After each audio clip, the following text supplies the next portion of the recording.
Assalamualaikum warahmatullahi wabarakatuh. Perkenalkan, nama Ferawati dari jurusan Pendidikan Agama Islam kelas E. Nah, di sini saya akan memaparkan pertanyaan dari UTS mata kuliah perkembangan kurikulum dan menjawab soal-soalnya. Nah, di sini yang pertama ada bagian 1A, yaitu bagaimana proses pengembangan kurikulum dapat merespon secara efektif terhadap perubahan dalam kebutuhan siswa, masyarakat, dan dunia kerja. Nah, jawabannya yaitu proses pengembangan kurikulum yang efektif dalam merespon perubahan kebutuhan siswa, masyarakat, dan dunia kerja itu melibatkan beberapa langkah yang strategis. Nah, yang pertama itu ada kebutuhan analisis. Atau analisis kebutuhan, melakukan survei dan studi untuk memahami kebutuhan aktual siswa, perkembangan masyarakat, dan tuntutan dunia kerja. Nah, yang kedua itu ada keterlibatan pemangku kepentingan. Nah, yang ketiga itu ada integritas keterampilan abad ke-21, mengintegrasikan keterampilan seperti berpikir kritis, kreativitas, dan kolaborasi dalam literasi digital ke dalam kurikulum. Yang keempat itu ada fleksibilitas kurikulum, yaitu merancang kurikulum yang adaptif terhadap perubahan teknologi dan dinamika sosial. Yang kelima itu ada evaluasi dan revisi berkala, melakukan evaluasi rutin terhadap efektivitas kurikulum dan melakukan revisi berdasarkan umpan balik dan perkembangan terbaru. Dengan pendekatan ini, kurikulum dapat menjadi alat yang dinamis untuk mempersiapkan siswa menghadapi tantangan masa depan. Nah, yang pertanyaan 1B itu berikan contoh konkret pada pengembangan kurikulum di Indonesia. Nah, jawabannya yaitu salah satu contoh konkret pengembangan kurikulum di Indonesia adalah ditetapkannya kurikulum merdeka. Nah, kurikulum ini tuh dirancang untuk mengakomodasikan kebutuhan dan potensi siswa secara lebih fleksibel, serta mendorong pengembangan kompetensi abad ke-21 seperti pemikiran kritis, aktivitas, dan kolaborasi dan komunikasi. Kedua, yang bagian A itu mengapa penting bagi guru untuk memahami konsep-konsep teknologi dalam kurikulum pendidikan. Jawabannya itu sudah dijelaskan dalam jurnal yang berjudul Peran Guru dalam Pengembangan Teknologi Pendidikan Era Digital oleh Andi Sadriani dan Muhammad Ridwan, Said Ahmad, dan Ibrahim Arifin dari Universitas Negeri Makassar. Nah, jurnal ini itu menegaskan bahwa perkembangan teknologi digital telah membawa perubahan besar dalam dunia pendidikan. Nah, sehingga guru harus mampu menguasai dan memanfaatkan teknologi dalam pembelajaran. Nah, dalam era digital ini, guru tidak lagi berperan hanya sebagai penyampaian informasi, melainkan sebagai fasilitator yang membantu siswa mengakses, memahami, dan mengembangkan pengetahuan melalui berbagai sumber belajar, termasuk media berbasis teknologi. Nah, penguasaan teknologi oleh guru itu dinilai sangat penting untuk meningkatkan efektivitas pembelajaran, membuat materi lebih menarik, serta menyesuaikan metode pengajaran dengan kebutuhan generasi siswa masa kini yang akrab dengan dunia digital. Selain itu, jurnal ini juga menyoroti bahwa pengintegrasian teknologi dalam kurikulum membantu siswa mengembangkan keterampilan abad ke-21, yaitu seperti berpikir kritis, kreativitas, komunikasi, dan kolaborasi. Guru yang mampu memahami dan mengaplikasikan teknologi dalam kurikulum akan lebih siap dalam membimbing siswa dalam menghadapi tantangan zaman yang terus berubah. Namun, tantangan tetap ada seperti keterbatasan akses terhadap teknologi dan perlunya pelatihan berkelanjutan bagi guru. Nah, oleh karena itu, jurnal ini tuh mendorong agar guru selalu meningkatkan kompetensi profesionalnya dengan menghadapi berbagai strategi pembelajaran inovatif berbasis teknologi demi menciptakan proses pendidikan yang lebih adaptif dan relevan dengan kebutuhan masa depan. Kemudian, yang bagian B itu memberikan contoh pentingnya pemahaman guru terhadap konsep pendidikan pengembangan kurikulum. Nah, jawabannya, jadi konsep pendidikan itu sangat penting ya dalam pengembangan kurikulum karena guru berperan sebagai perancang, pelaksana, dan evaluator pembelajaran. Dengan pemahaman yang mendalam, guru dapat menyusun kurikulum yang relevan dengan kebutuhan siswa dan perkembangan zaman. Seperti contohnya oleh Rusmar Hadi dijelaskan dalam jurnalnya bahwa guru juga memiliki peran krusial dalam merumuskan tujuan pembelajaran yang spesifik, mendesain proses pembelajaran yang efektif, dan mengevaluasi hasil belajar siswa. Nah, artikel ini itu menekankan bahwa keterlibatan aktif guru dalam pengembangan kurikulum dapat meningkatkan kualitas pendidikan dan menyesuaikan pembelajaran dengan kebutuhan individu siswa. Nah, kemudian yang 3A itu jelaskan dua bentuk pendekatan dalam desain kurikulum di atas dan berikan contohnya masing-masing.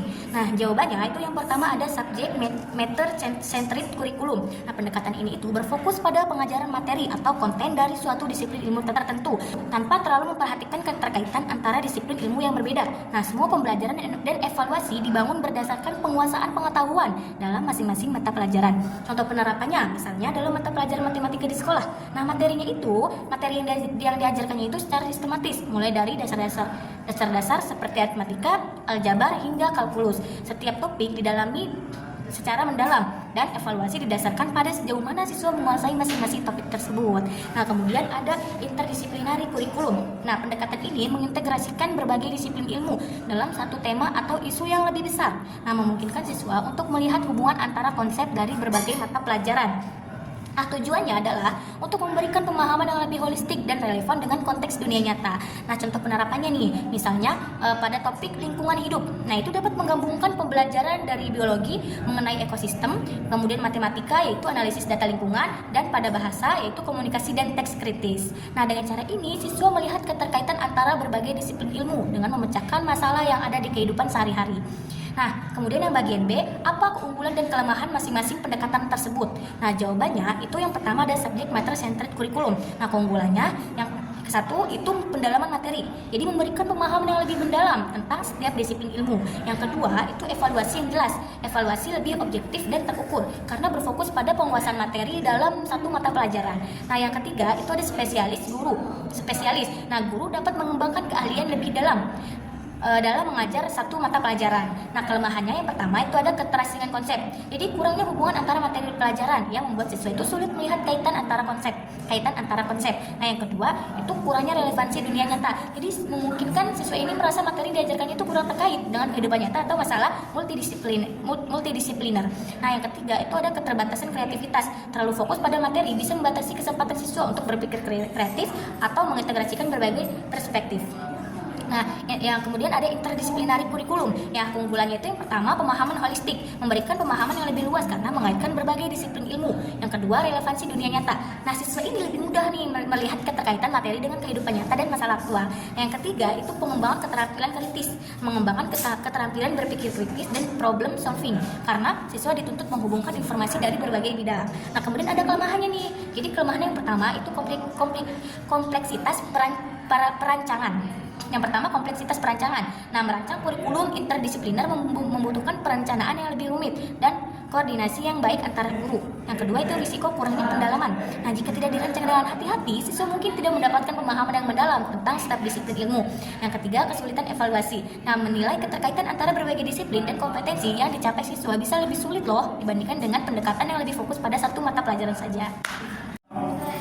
Oke, jadi yang keempat, yang bagian A, apa yang dimaksud dengan landasan organisatoris dalam pengembangan kurikulum? Nah, jawabannya landasan organisatoris dalam pengembangan kurikulum merujuk pada faktor-faktor yang berhubungan dengan struktur dan manajemen dalam suatu organisasi pendidikan yang mendukung pengembangan dan implementasi kurikulum. Nah, organisasi yang dimaksud termasuk lembaga pendidikan seperti sekolah atau universitas. Nah, serta entitas yang lebih luas seperti Kementerian Pendidikan. Nah, berbagai aspek yang menjadi bagian dari landasan organisatoris ini yaitu yang pertama ada struktur organisasi. Yang pertama ada struktur organisasi pendidikan. Nah, pengelolaan internal lembaga pendidikan seperti pembagian tugas antara kepala sekolah, guru, staf administrasi, serta alur komunikasi dan keputusan. Yang kedua, itu ada kebijakan pendidikan, regulasi atau kebijakan yang dikeluarkan oleh pemerintah atau pihak terkait yang mengatur jalannya pengembangan kurikulum. Nah, yang ketiga ada sumber daya yang tersedia, yaitu fasilitas yang dimiliki lembaga pendidikan, dana yang tersedia, serta tenaga pengajar yang kompeten dan pelatihan yang diperlukan. Nah, yang keempat ada proses pengambilan keputusan. Nah, keputusan-keputusan yang dibuat itu terkait kurikulum yang melibatkan pihak-pihak seperti komite kurikulum, guru dan kepala sekolah. Nah, secara keseluruhan, landasan organisatoris ini memastikan bahwa adanya sistem yang mendukung kurikulum dari mulai perencanaan hingga implementasinya dengan tujuan untuk meningkatkan kualitas pendidikan. Nah, contohnya nih, jadi misalnya di sebuah sekolah pengembangan kurikulum dilakukan melalui tim yang terdiri dari guru-guru yang mewakili berbagai mata pelajaran. Nah, di tim ini tuh bekerja sama dengan kepala sekolah untuk menentukan materi pembelajaran yang relevan sambil mempertimbangkan kebijakan yang ditetapkan oleh Dinas Pendidikan dan alokasi dana untuk pelatihan. Selain itu, tim juga memastikan bahwa sumber daya seperti buku dan perangkat pembelajaran tersedia untuk mendukung kurikulum yang disusun. Nah, bagian yang B, pertanyaannya yaitu berikan contoh beserta penjelasan Anda tentang landasan organisatoris. Jawabannya, contohnya itu di sebuah sekolah menengah pertama atau biasa disebut SMP di Indonesia. Jadi implementasi kurikulum berbasis kompetensi ini dilakukan dengan melibatkan berbagai elemen organisasi sekolah. Nah, kepala sekolah membentuk tim pengembang kurikulum terdiri dari guru-guru mata pelajaran, staf administrasi, dan perwakilan dari komite sekolah. Nah, tim ini tuh bertugas untuk merancang, menguji, dan mengevaluasi kurikulum yang akan diterapkan. Selain itu, sekolah juga mengalokasikan dana khusus untuk pelatihan guru agar mereka dapat memahami dan mengimplementasikan kurikulum baru dengan efektif. Nah, kebijakan ini tuh diambil berdasarkan regulasi dari Dinas Pendidikan yang mendorong penerapan kurikulum berbasis kompetensi di tingkat SMP. Nah, dengan adanya struktur organisasi yang jelas, kebijakan yang mendukung dan sumber daya yang memadai, sekolah tersebut berhasil mengimplementasikan kurikulum baru dengan sukses. Nah, menurut saya dalam contoh tersebut itu menunjukkan bahwa landasan organisatoris itu dalam pengembangan kurikulum sangat penting ya untuk memastikan kurikulum dapat diterapkan dengan baik. Nah, pembentukan tim pengembangan kurikulum dan alokasi dana untuk pelatihan guru adalah langkah konkret untuk mendukung implementasi berbasis kompetensi. Nah, struktur organisasi yang jelas dan kebijakan dari Dinas Pendidikan juga itu membantu dalam koordinasi dan perencanaan yang terarah sehingga kurikulum bisa berjalan efektif. Selanjutnya yang bagian terakhir itu pertanyaan yang 5, yang bagian A, apa yang dimaksud dengan relevansi dalam pengembangan kurikulum dan bagaimana pentingnya prinsip relevansi dalam pengembangan kurikulum. Nah, jawabannya prinsip relevansi dalam pengembangan kurikulum mengacu pada kesesuaian antara isi kurikulum dengan kebutuhan peserta didik, tuntutan masyarakat, dan pengembangan ilmu pengetahuan serta teknologi. Kurikulum yang relevan memastikan bahwa materi diajarkan tidak hanya sesuai dengan perkembangan zaman, tetapi juga dapat diterapkan dalam kehidupan nyata oleh peserta didik. Nah, pentingnya prinsip relevansi terletak pada yang pertama itu keterkaitan dengan kebutuhan peserta didik. Jadi materi pembelajaran harus sesuai dengan tingkat perkembangan dan kebutuhan peserta didik. Nah, yang kedua itu kesesuaian dengan tuntutan masyarakat dan dunia kerja. Jadi kurikulum itu harus mempersiapkan peserta didik untuk menghadapi tantangan di masyarakat dan dunia kerja.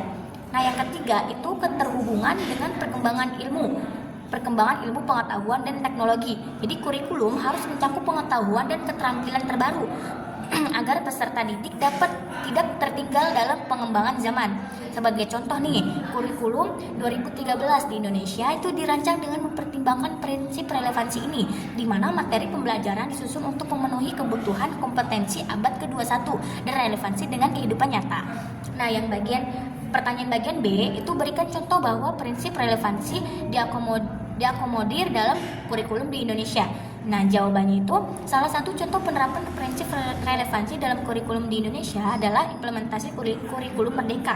Nah, jadi kurikulum ini itu memberikan kebebasan bagi sekolah untuk menyesuaikan materi pembelajaran dengan kebutuhan peserta didik dan kondisi lokal. Dengan demikian, kurikulum ini sangat relevan dengan memperhatikan konteks, tempat, dan potensi yang ada di sekitar peserta didik. Sebagai contoh, di daerah yang memiliki potensi besar di sektor pariwisata. Jadi kurikulum ini dapat disesuaikan dengan memberikan pengetahuan dan keterampilan yang relevan dengan industri pariwisata. Nah, hal ini itu tidak hanya membuat pembelajaran menjadi lebih menarik, tetapi juga berguna bagi masa depan peserta didik. Nah, kurikulum merdeka memastikan bahwa pembelajaran yang diberikan relevan dengan kondisi lokal dan kebutuhan spesifik peserta didik, sehingga mereka dapat lebih mudah mengaplikasikan apa yang mereka pelajari di kehidupan nyata. Oke, mungkin itu saja. Terima kasih. Wassalamualaikum warahmatullahi wabarakatuh.